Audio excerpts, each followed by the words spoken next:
அஸ்ஸலாமு அலைக்கும் வரஹ்மத்துல்லாஹி வபரகாத்துஹு. அன்பிற்கினிய கண்ணியத்திற்குரிய அல்லாஹ்வின் நல்லடியார்களே, நாம இன்னைக்கு தினம் ஒரு இறைவசனம் அதன் சொல்லுக்கு சொல் அர்த்தம் என்கிற பாடத்துல அத்தியாயம் 97 சூரத்துல் கத்ர், கண்ணியமிக்க இரவு, வசனம் 5. இந்த வசனம்தான் இந்த அத்தியாயத்தின் கடைசி வசனம். இதில் மொத்தம் 5 வார்த்தைகள் உள்ளது. வாங்க பாடத்துக்குள்ள போவோம்.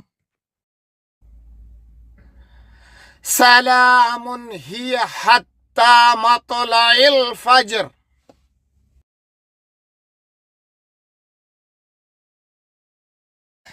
முதலில் இதனுடைய சொல்லுக்கு சொல் அர்த்தம் என்ன என்பதை பார்த்து விடுவோம்.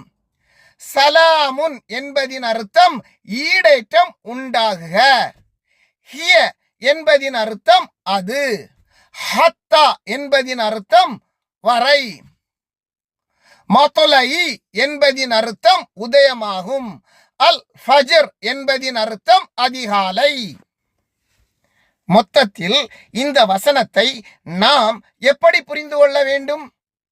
சாந்தி நிலவி இருக்கும், அது விடியற்காலை உதயமாகும் வரை இருக்கும் என்பதுதான் இதனுடைய அர்த்தம்.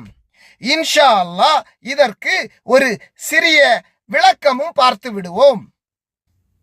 அதாவது அல்லாஹ் சுப்ஹானஹு வ தஆலா இந்த வசனம் மூலம் நமக்கு என்ன கற்றுத் தந்துள்ளான் என்றால், இந்த கண்ணியமிக்க இரவில் அமைதி உண்டாகட்டும், சாந்தி உண்டாகட்டும், சலாமுன் என்று கூறிவிட்டு, இந்த இரவு மக்ரிபு தொழுகையிலிருந்து சுபு தொழுகை தொடங்குவதற்கு முன்னாடி முடிந்துவிடும்.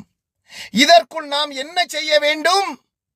ஆகவே இந்த இரவில் நம் மனதில் உள்ள அனைத்து விஷயங்களையும் இறைவனிடம் கேட்டுவிட வேண்டும்.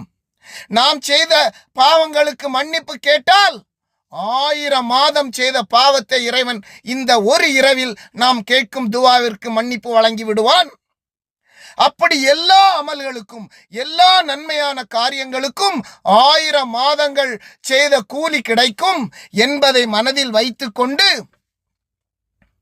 இந்த இரவை அதிகமான துவாக்களுடனும் தொழுகையுடனும் கழிப்போமாக. இன்ஷா அல்லாஹ் இதனுடைய தொடர் வசனத்தை நாளைக்கு பார்க்கலாம்.